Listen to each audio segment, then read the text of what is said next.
Hello friends, बुद्धं शरणं गच्छामि। तो कैसे हैं आप सब? राम राम। तो हम बात करेंगे जो है बुद्ध धर्म के बारे में। बुद्ध धर्म यानी बौद्ध धर्म, ठीक है। तो बुद्ध का क्या कैसे जीवन चला, कैसे क्यों वो सन्यास बने, उन्होंने क्या क्या उपदेश दिए, कहाँ कहाँ उपदेश के बारे में जानेंगे, ठीक है। तो सबसे पहले अगर हम बात कर लें तो आ जाते हैं इनके कुछ जो इन्होंने योगदान दिया है। अब क्या दिया है ये भी देखते हैं। तो देखिए, इन्होंने 4 आर्य सत्य बताए हैं, ठीक है। और 10 सील बताए हैं। और 8 जो है अष्टांगिक मार्ग बताए हैं। 3 दर्शन दिए हैं और 3 रत्न बताए हैं, ठीक है। और क्या, और सबसे इम्पोर्टेंट बात क्या होती है कि इनकी जो आपने सुना होगा कि बौद्ध धर्म का बैसाख पूर्णिमा सबसे इम्पोर्टेंट होती है, ठीक है। वो जो है बैसाख पूर्णिमा को सबसे इम्पोर्टेंट दिन मानते हैं। तो ऐसा क्यों है? ऐसा इसलिए है क्योंकि जो बैसाख पूर्णिमा के दिन जो महात्मा बुद्ध थे उनका जन्म भी उसी दिन हुआ था। उसी दिन उनको ज्ञान की प्राप्ति भी हुई थी और उसी दिन उनका निर्वाण यानी मृत्यु हुई थी। तो हम इनके बारे में चर्चा करेंगे, ठीक है। तो सबसे पहले आ जाते हैं, हम देखते हैं लिखा क्या है कि बौद्ध धर्म के संस्थापक गौतम बुद्ध थे।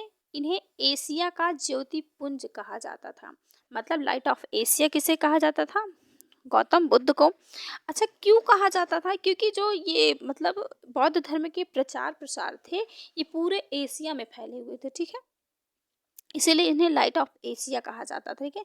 भारत में हालांकि उतना विस्तार नहीं हो पाया, लेकिन भारत के बाहर और देशों में जो है इनका पूरी तरीके से विस्तार हुआ था। इनके इनके पिता का नाम सुद्धोधन था। इनकी सौतेली माता गौतमी थी। और इनकी माता थी माया देवी थी। माया देवी ने जब इनको जन्म दिया था मात्र ये 7 दिन के थे। तो 7वें दिन ही माया देवी की मृत्यु हो गई थी। तो इनकी जो सौतेली माँ हुई, इनके पिता ने दूसरी शादी की। तो प्रजापति गौतमी इनका पूरा नाम था। तो गौतमी जी ने ही इनका पूरा लालन पालन किया था, ठीक है। फिर कुछ समय बीतने के बाद इनकी शादी हो गई, ठीक है, यशोधरा से। इनकी पत्नी कौन हुई? यशोधरा हुई। उनसे इनको एक राहुल नाम का पुत्र हुआ। इनके पहले गुरु अलार्क नाम थे तथा दूसरे गुरु रुद्रक थे तथा इनका सारथी का नाम चन्ना था, ठीक है। और भी बात करेंगे, लेकिन सबसे पहले इनकी जन्म के बारे में बात करते हैं, ठीक है। तो बात करते हैं कि जो गौतम बुद्ध थे इनका जन्म कब हुआ था, ठीक है। तो बात अगर जाना जाए कि जो है बौद्ध धर्म के संस्थापक गौतम बुद्ध हैं। अब गौतम बुद्ध को ही जो है लाइट ऑफ एशिया कहा जाता है। तो जो गौतम बुद्ध का जन्म जो है 563 ईसा पूर्व जो है शाक्य शाक्य गणराज्य की तत्कालिक राजधानी कपिलवस्तु के लुम्बिनी नामक स्थान में हुआ था। आप पूछेंगे लुम्बिनी कहाँ है? तो लुम्बिनी जो है नेपाल में है, ठीक है। तो 500 जन्म कब हुआ था? 563 में हुआ था। कपिलवस्तु की राजधानी लुम्बिनी जो कि कहाँ पे है? नेपाल का हिस्सा है। और इनकी माता की, मैंने बताया ना, इनकी माता की मृत्यु के पश्चात 7वें दिन के पश्चात इनकी माता का मृत्यु हो गया था। इनकी लालन पालन इनकी सौतेली माता प्रजापति गौतमी ने किया था। और इनका बचपन का नाम क्या था? सिद्धार्थ। तो आप सिद्धार्थ के नाम से बखूबी जानते होंगे इनको, ठीक है। हुआ क्या था कि जब ये गौतम बुद्ध जो है छोटे थे तो अधिकतर देखेंगे जो राजा महाराजा के पुत्र थे, अपने टीवी सीरियल में देखा होगा, तो उनके नामकरण, उनकी जन्म कुंडली के बारे में जानने के लिए उनके माता पिता ब्राह्मण लोग को बुलवाते हैं, ठीक है। तो उन्हीं ब्राह्मण ने उनको यह बताया था कि, तो बताया कि जो है कि जो आपके पुत्र हैं यानी सिद्धार्थ जो है उनकी जब जन्म कुंडली देखी तो एक निर्णय लिया जाता था। तो उन्होंने बताया कि जो है कि आपका पुत्र या तो राजा बनेगा बहुत ही विशाल जिससे पूरा विश्व जानेगा, या तो बहुत ही बड़ा जो है वो सन्यासी बनेगा। ऐसा डर कर ये जो है जो सिद्धार्थ के पिता शुद्धोधन थे उन्होंने जो है उनकी माता माया देवी और उनकी जो दूसरी पत्नी सौतेली पत्नी थी या मतलब सौतेली बीवी थी, सॉरी, तो जो सौतेली माता थी सिद्धार्थ की, गौतमी, तो उन्होंने ये सब डर के यह निर्णय लिया कि हम अपने पुत्र को बाहरी दुनिया का निर्णय हम दिखाएंगे ही नहीं।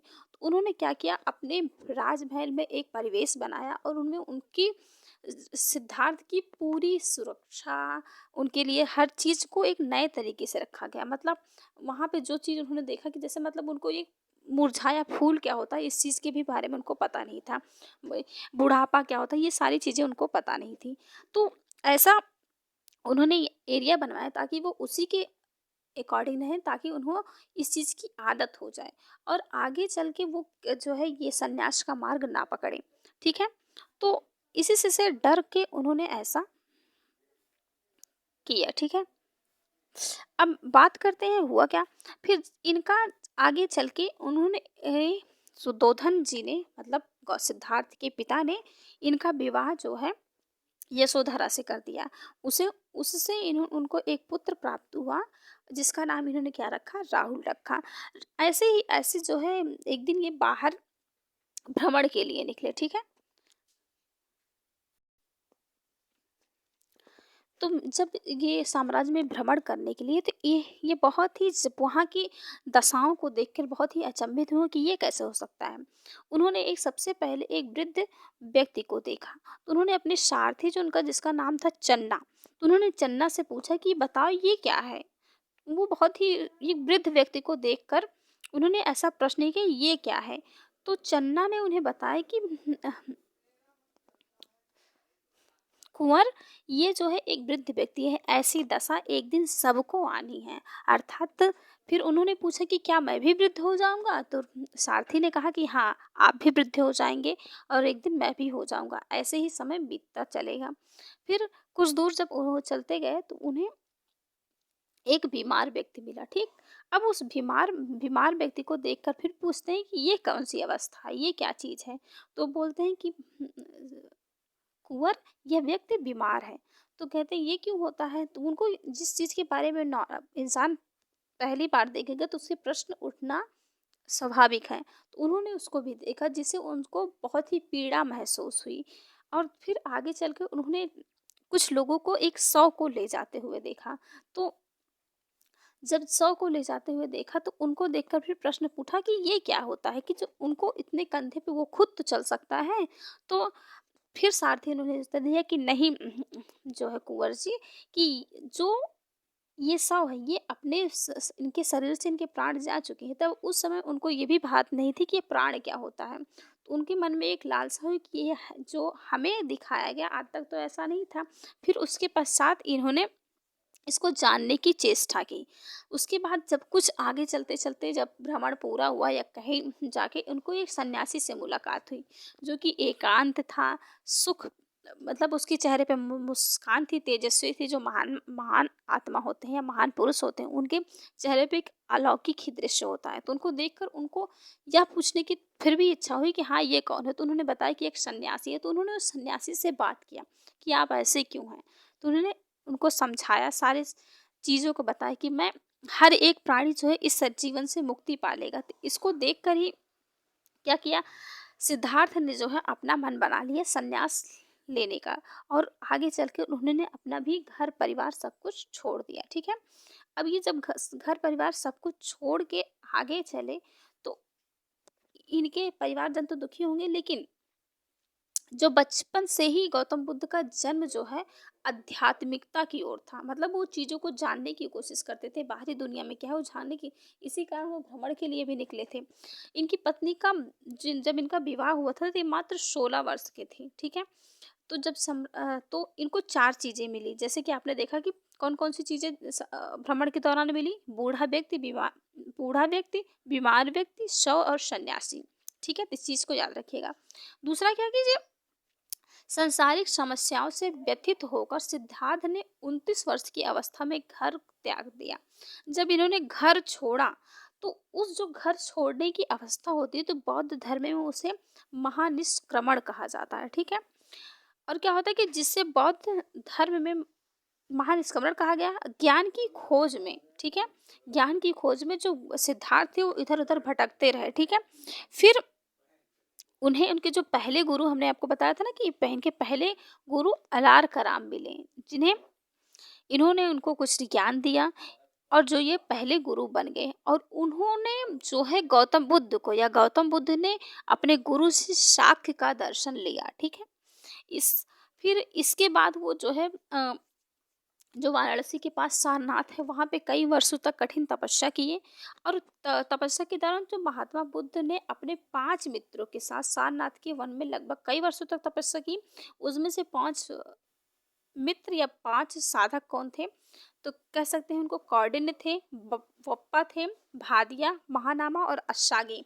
ये 5 मित्र थे, ठीक है। आपको ऑप्शन में कोई और दे देगा तो इस चीज़ को याद रखिए, कौंडिन्य, वप्पा, भादिया, महानामा, अश्शागी, ये 5 मित्र थे किसके? सिद्धार्थ के, जो इनके साथी जो है करते थे। बाद में जब वो समय बीता तो करीबन मतलब बिना अन्न जल ग्रहण किए ये 6 वर्ष तक कठिन तपस्या करते रहे। फिर तब तक इनकी उम्र क्या हो गई थी? 35 वर्ष की हो गई थी, ठीक है। 35 वर्ष के बाद जो है, जब इनकी आयु 35 वर्ष थी, उसमें बैसाख पूर्णिमा के दिन ही या रात ही एक निरंजना नदी, जिसे फल्गु के नाम से जानते हैं, वहां पे एक पीपल का पेड़ था। उस वृक्ष के नीचे इन्हें प्रथम ज्ञान प्राप्त हुआ, ठीक है। और इस ज्ञान प्राप्ति के बाद सिद्धार्थ का नाम बुद्ध हो गया था, ठीक है। और इसी दिन से ही, मतलब जिस दिन बैसाख पूर्णिमा थी, फल्गु नदी के किनारे इन्हें ज्ञान की प्राप्ति हुई, ठीक है। और इसी दिन से इनको जो है बुद्ध के नाम से जाना जाने लगा, ठीक है। अच्छा, एक बात बताइए कि जो जैन धर्म में थे महावीर स्वामी, उनको कौन सी नदी के किनारे जो है ज्ञान प्राप्त हुआ था? तो वो नदी है ऋजुपालिका नदी, ठीक।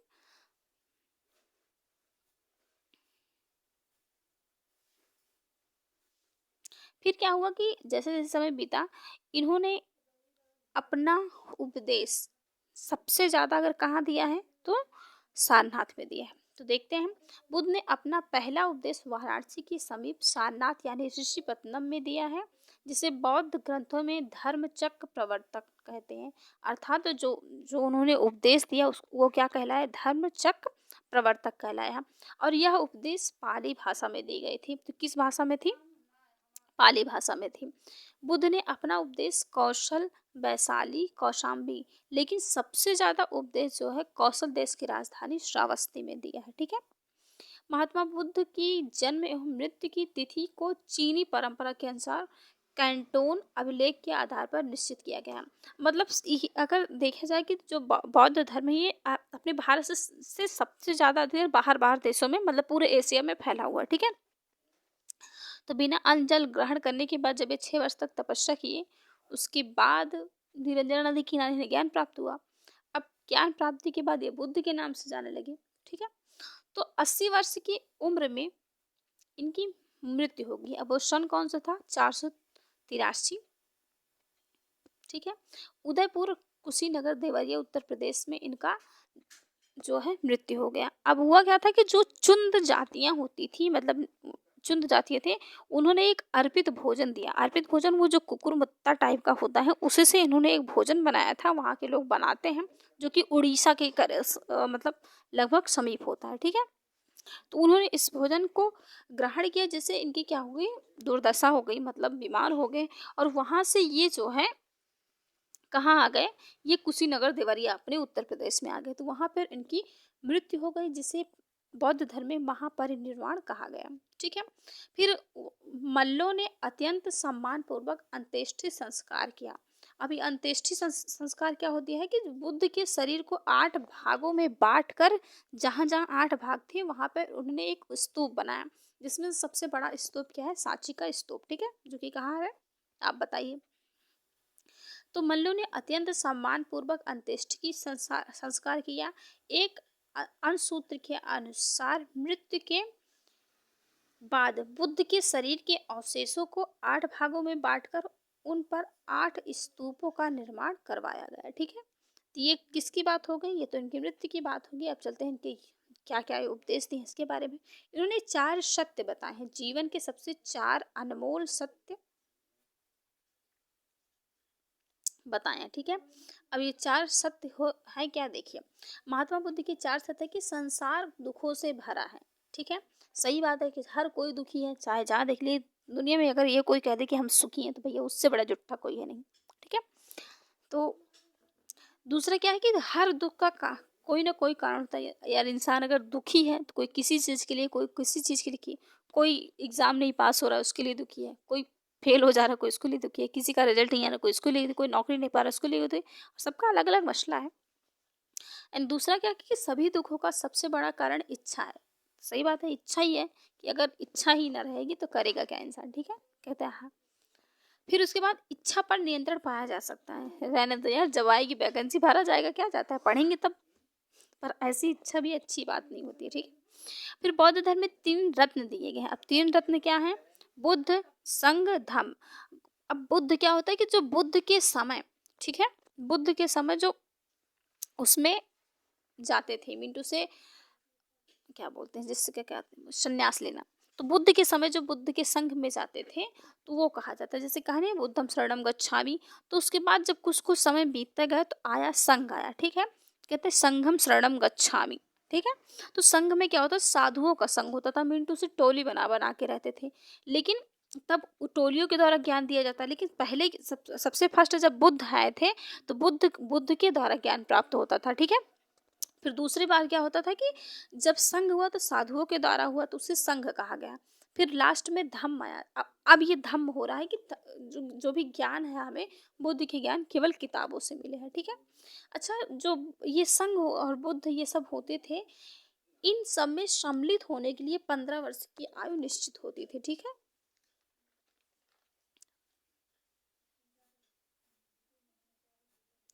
और फिर क्या है, कहते हैं महात्मा बुद्ध के प्रमुख अनुयायी 3 लोग थे, जिसमें से ये राजा हुए बिंबिसार, प्रसेनजित और उद्दीन। बिंबिसार एक, बिंदुसार अलग है, बिंबिसार अलग है, दोनों चीज को याद रखिएगा, ठीक है। बुद्ध के अनुयायी 2 भागों में बटे थे, एक भिक्षुक और उपासक। भिक्षुक जैसे नाम से ही जाहिर होता है कि बौद्ध धर्म के प्रचार प्रसार के लिए जिन्होंने संन्यास ग्रहण किया, मिंटू से उन्हें परिवार से कोई मतलब नहीं, ठीक है। उपासक क्या होते थे कि केवल जो उपासना करते थे, मतलब गृहस्थ जीवन व्यतीत करते हुए बौद्ध धर्म में ही भी होना, ठीक है। जो अधिकतर अब बहुत सारे लोग होते हैं। तो 2 भागों में बटा हुआ है, एक भिक्षुक है, दूसरा उपासक है, ठीक है। तो उपासक क्या है, गृहस्थ जीवन व्यतीत करते हुए बौद्ध धर्म को अपनाया। और भिक्षुक क्या है कि बौद्ध धर्म के प्रचार प्रसार के लिए एक संन्यास हो जाना, ठीक है। फिर क्या है कि बौद्ध धर्म को पहचानने के लिए प्रतीक चिन्ह बनाए गए थे, मीन टू से कि हुआ क्या था कि जैसे कि जो गौतम बुद्ध का जन्म के लिए क्या क्या पहचाना जाता था, कमल और षाढ़, ठीक है। ये 2 चीजें जो है मिलती थी अब लेखों में या फिर कागजों में। एंड गृह गृह त्याग, जब उन्होंने अपने घर को छोड़ा था तो उस चीज को घोड़े से दर्शाया जाता था, ठीक है। दूसरा है ज्ञान, अर्थात जब उन्होंने जहाँ पे ज्ञान प्राप्त किया था, बोधि वृक्ष जिसे कहा जाता है, अब वो अगर वो कहाँ से, पीपल के वृक्ष से दर्शाया जाता है। तो इस चीज को याद रखिएगा कि जहाँ पे गौतम बुद्ध ने ज्ञान प्राप्त किया था, उससे कौन पूछ रहा है कि वह जो है कौन सा वृक्ष था। तो साल का वृक्ष था, नीम का वृक्ष था, आम का वृक्ष था, पीपल का वृक्ष था। तो याद रखिएगा वो पीपल का वृक्ष था, ठीक है। फिर निर्माण को स्तूपों से दर्शाया जाता है। मिंटू से अगर आप देखे होंगे कहीं पे अगर बना है तो इस तरह के बना देंगे। तो ये जो स्तूप मान लिया जाता है, तो सबसे बड़ा कौन सा स्तूप है, सांची का स्तूप, जो कि इसी का है। फिर आगे चलते हैं, हम बात करते हैं बौद्ध संगीति का। अब बात करेंगे बौद्ध संगीति की आवश्यकता क्यों पड़ गई। जैसा कि देखा गया कि जब बौद्ध धर्म के जो भी लोग थे उन्होंने देखा कि जो इसके पहले जैन धर्म था उसके अधिकतर लुप्त हो चुके हैं, मिंटू से उसके कोई विख्यात नहीं हुआ। इसी चीज को बरकरार, मतलब अपने धर्म को बनाए रखने के लिए जो है, जैसे अब होता नहीं है कि धर्म को बचाने के लिए यहाँ सत्संग वहाँ सत्संग, उसी तरह वो क्या करते थे, संगीतियाँ करते थे। मिंटू से एक बैठक बैठती थी, तो उसी में कुल मिला के 4 बैठक हुई थी, ठीक है। तो कितना सबसे पहले कौन सी बैठक थी जिसको क्या कहा गया, तो प्रथम बैठक जो है 483 में, दूसरा 383 में, तीसरा 255 में और चौथा पहली शताब्दी। तो इस चीज को याद रखिएगा सीक्वेंस से, 4 3 2 1 ये लाइन से देखेंगे आप तो ये चीज, ठीक है। तो ये 4 3 2 1 मतलब 483, 383, 255 और पहली ईस्वी या पहली शताब्दी। तो अगर बात किया जाए तो ये क्या है कि जो 483 में पहला स्थान था राजगृह। राजगृह मतलब महाराजा हुआ करते थे महाकश्यप, वहाँ जो राजगृह में हुआ था, तो महाराजा कश्यप जो थे उनके शासन काल, उनके काल में हुआ था। अब ये स्थान कहाँ है, राजगृह में है। और उस समय के शासन अजात शत्रु थे, ठीक है, अजात शत्रु वहाँ के राजा थे। दूसरा जो है बौद्ध संगीति कब हुई थी, 383 में। अब ये कहाँ पे हुई थी, वैशाली में हुई थी। ये सभा कामी हुए थे, जिससे काला अशोक या अशोक वहाँ, काला अशोक वहाँ के शासन हुआ करते थे। तृतीय बौद्ध संगीति 255 में हुई थी, पाटलिपुत्र में हुई थी। और ये मोगली पुत्र तिस्त अध्यक्ष थे उस समय के, और अशोक वहाँ के शासन काल में हुई थी। ये पूछा जाता है ना किसके शासन काल में पहली बौद्ध संगीति हुई थी, अजातशत्रु के। किसके शासन काल में दूसरी बौद्ध संगीति हुई थी, काला अशोक के। किसके शासन काल में तीसरी बौद्ध संगीति हुई थी, अशोक के। और फिर चतुर्थी और अंतिम बौद्ध संगीति कब हुई थी, कनिष्क के शासन काल में। सबसे ज्यादा पूछा जाता है, जो कि कुंडलवर कश्मीर में है। उस समय के अध्यक्ष कौन थे, वसुमित्र। अध्यक्ष बहुत कम पूछता, लेकिन शासन काल कौन था, स्थान पूछता है और क्रम पूछता है। तो 483, 383, 255 और पहली शताब्दी को याद रखिएगा, ठीक है। फिर बात करते हैं कि जो बौद्ध धर्म है वो दो भागों में बट गया है। मतलब जैसे जैन धर्म बटा था भद्रबाहु करके, तो उसी तरह बौद्ध धर्म भी जो है हीन और महायान में बट गया। अब ये हीनयान और महायान के कुछ अलग अलग मतभेद थे, इस चीज को आप ध्यान से सुनिएगा। जो हीनयान के लोग थे ये कहते थे कि जो ये हीनयान धर्म ये प्राचीन से ही है। मतलब जो कुछ भी ये जो कुछ भी ये चला रहे हैं, मतलब जो उनके धर्म के कहने के जो भी शर्तें हैं ये प्राचीन रूप से हैं। और ये क्या कहते हैं, जो महायान वाले कहते थे कि जो बौद्ध धर्म है ये नवीन रूप है, मतलब नया रूप है। फिर कहते हैं कि हीनयान वाले कहते हैं कि जो हीनयान में कहा जाता है कि यह कठोर मार्ग है, इसके द्वारा कम लोग निर्वाण प्राप्त कर सकते हैं। निर्वाण मतलब मोक्ष, ठीक है। यह सरल मार्ग है, इसके द्वारा अधिक लोग निर्वाण प्राप्त कर सकते हैं। मतलब महायान के द्वारा अधिक लोग निर्वाण प्राप्त कर सकते हैं और हीनयान के द्वारा कम लोग, ठीक है। यह बुद्ध, हीनयान में बुद्ध की अलौकिक गुण वाला माना जाता है। मतलब यहाँ के जो लोग थे उन्हें सोचते थे कि जो बुद्ध थे ये अलौकिक गुण वाले थे। वहीं इसमें कहा जाता है कि ये जो महायान है कहते थे कि बुद्ध भगवान है, ठीक है। और इसमें मतलब बुद्ध के प्रतीकों की पूजा की जाती थी, मतलब कमल और साड़ की पूजा की जाती थी। और इसमें केवल मूर्ति पूजा, मतलब उनकी जो मूर्तियाँ आप कभी कभी देखते होंगे जो बुद्ध की तरह पूरा बना होता था, तो मूर्ति पूजा करते थे। इसमें बुद्ध के प्रतीकों की पूजा की जाती थी, ठीक है। और हीनयान में जो भी ग्रंथ थे वो पाली भाषा में थे, लेकिन महायान में जो भी ग्रंथ थे वो संस्कृत भाषा में थे। और एक बात कि जो यहाँ पे और विश्वास, कर्म और धर्म पे विश्वास करते थे, मतलब जैसा कर्म वैसा धर्म पे विश्वास करते थे। लेकिन महायान में ऐसा कुछ नहीं है, कहते थे कि परोपकार पे विश्वास रखते हैं। और ये कहते हैं बोधिसत्व का आदर्श ग्रहण किया है जो दूसरों का कल्याण करते हैं। और फिर इन अगर बात की जाए कि हीनयान का प्रचार प्रसार कहाँ हुआ, तो इनका प्रचार प्रसार लंका, बर्मा, थाईलैंड और कंबोडिया में हुआ। वहीं महायान का जो है प्रचार प्रसार चीन, तिब्बत और जापान, कोरिया में हुआ है, ठीक है। तो इस चीज को याद रखिएगा। अच्छा, एक बात होती है कि जो कहते हैं अनिश्वरवादी के संबंध में कौन कौन से धर्म आते हैं, तो अनिश्वरवाद जो है बौद्ध धर्म और जैन धर्म थे, ठीक है। मतलब भगवान को ये अलौकिक मानते थे, ना कि किसी मूर्ति की पूजा करते थे। इस चीज को याद रखिएगा। फिर हमने आपको शुरू में बताया कि बौद्ध साहित्य या बौद्ध धर्म के साहित्य, ठीक है। तो त्रिपिटक हमने बताया था कि इनके त्रिपिटक है, मतलब 3 जो है पिटक दिए थे। और मूल रूप से ये पाली भाषा में लिखी गई थी। इनकी संख्या 3 है। मतलब कौन कौन से हैं, विनय पिटक, सूत्र पिटक, अभिधम्म पिटक।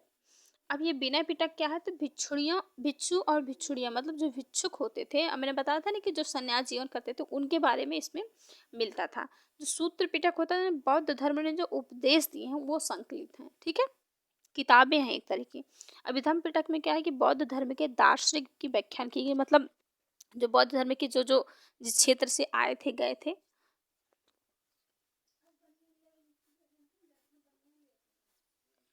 फिर हम बात करते हैं कुछ वहाँ के गौतम बुद्ध के द्वारा जो साहित्य में किताबें लिखी गई थी। तो पहली बात करते हैं किसकी करनी, आप बता दीजिए। तो किताब कौन कौन सी थी? धम्मपद, बुद्धचरित, जातक कथाएं। धम्मपद, अब धम्मपद क्या है? पाली भाषा में थी, बौद्धों की गीता कहा जाता है। इस धम्मपद को बौद्ध धर्म की गीता कहा जाता है। इसे ये किस भाषा में थी? ये पाली भाषा में थे। फिर उसके बाद आया बुद्ध चरित्र। अब बुद्ध चरित्र यह तो संस्कृत भाषा में थी, लेकिन इसको लिखा किसने था? अश्वघोष ने लिखा था। ठीक है, तो अश्वघोष के द्वारा ये एक बौद्ध धर्म की महाकाव्य है। इसमें क्या होता था कि जो सॉरी सही बता रहे हैं, बुद्ध बुद्ध संस्कृत भाषा का है, अश्वघोष ने लिखा है। इसमें जो है बुद्ध धर्म का महाकाव्य कहा जाता है, और इसमें बुद्ध के जीवन के वृत्तांत या वृत्ति के बारे में मिलता है। उन्होंने शिक्षा कहाँ ग्रहण की थी, कैसे ग्रहण की थी, उसके बारे में जानकारी मिलती है। और बुद्ध चरित्र को ही जैसे राम की रामायण होती है, उसी तरह बुद्ध चरित्र को बौद्ध का रामायण कहा जाता है। तो इसे क्या कहा जाता है? बौद्धों की गीता कहा जाता है। और इसे क्या कहा जाता है? बौद्ध का रामायण कहा जाता है। लास्ट में आती है जातक कथा। यह भी पाली भाषा में रची गई है। इसमें कुल पदों की संख्या अगर हम बात करें तो 549 है।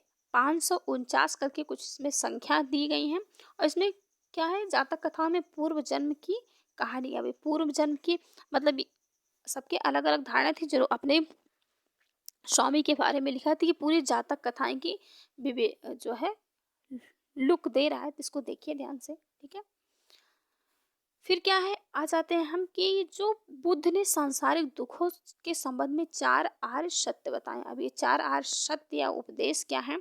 तो उन्होंने कहा कि दुख, दुख समुदाय, दुख निरोध और दुख प्रतिपदा, ये 4 शब्द दिए थे।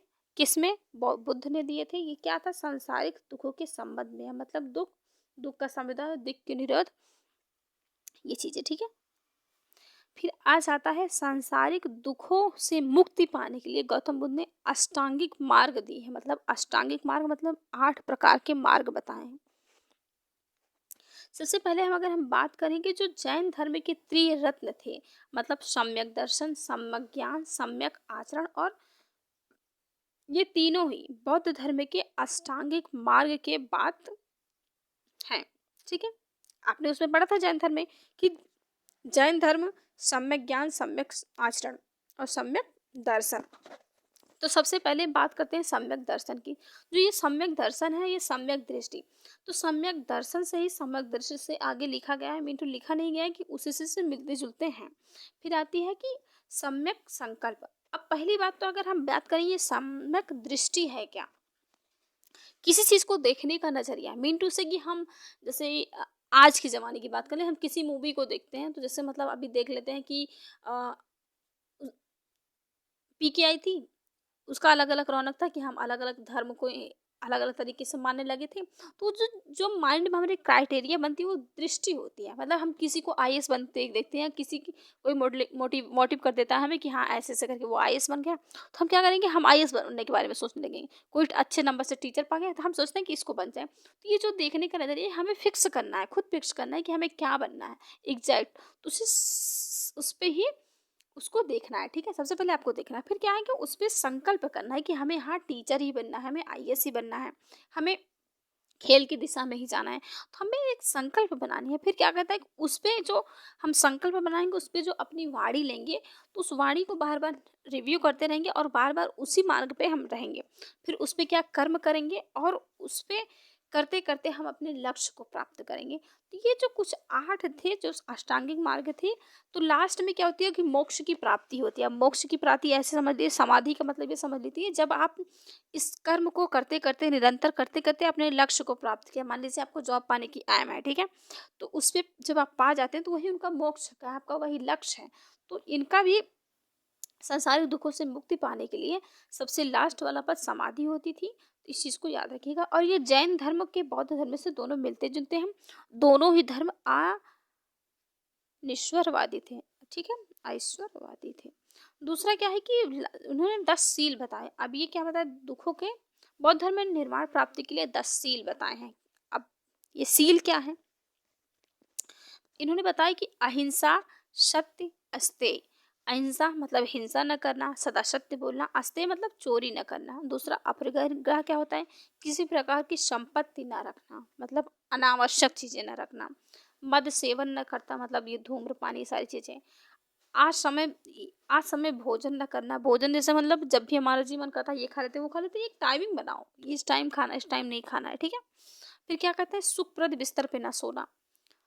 और क्या कहते हैं, धन संचय न करना, मतलब अधिक अगर हकीकत से ज़्यादा आप धन संचय कर लेंगे तो क्या होगा, आपके मन में लालच आएगा, लोभ आएगा, जो आप गलत गलत कार्य करेंगे। और स्त्री से दूर रखना। अब इसका अर्थ ये मत लगा लीजिए कि मैम ने बताया था या बौद्ध धर्म में बताया गया है कि स्त्री से दूर रहना था, हमें इस तरह की स्त्री के दूर नहीं रहना है, जो पराई स्त्रियां हैं उनसे दूर नहीं रहना, बाकी अपने माँ बहन के पास रहिए आप लोग, कोई दिक्कत नहीं है। फिर क्या कहते हैं, एक नृत्य ज्ञान। अब नृत्य ज्ञान से क्या होता है कि अधिक से अधिक आप कोई भी चीज़ का सेवन करेंगे या उसका उसके एरिया में आएंगे तो आपको वो बर्बाद करेगी। तो ये जो है निर्वाण प्राप्त करने के लिए 10 सील थे, आप अपने अकॉर्डिंग इसको समझ लीजिए।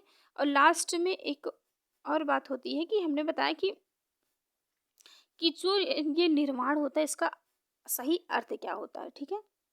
ये देखिए, निर्वाण का सही अर्थ ये होता है कि निर्वाण बौद्ध धर्म का परम लक्ष्य है। बौद्ध धर्म क्या, अधिकतर बात करें तो सभी धर्म को मोक्ष की प्राप्ति चाहिए, लेकिन बौद्ध धर्म में ये सबसे ज्यादा इम्पोर्टेंट है कि लक्ष्य को पाना, अर्थात निर्वाण को पाना। निर्वाण का अर्थ होता है दीपक का बुझ जाना, अर्थात रोशनी या काला अंधेरा हो जाना, या फिर जीवन मरण चक्र से मुक्त हो जाना। तो ये निर्वाण का परम अर्थ होता था। आई होप कि आपको ये सब पसंद आए होंगे, तो वीडियो को लाइक कर दिया करो यार। Bye bye, take care.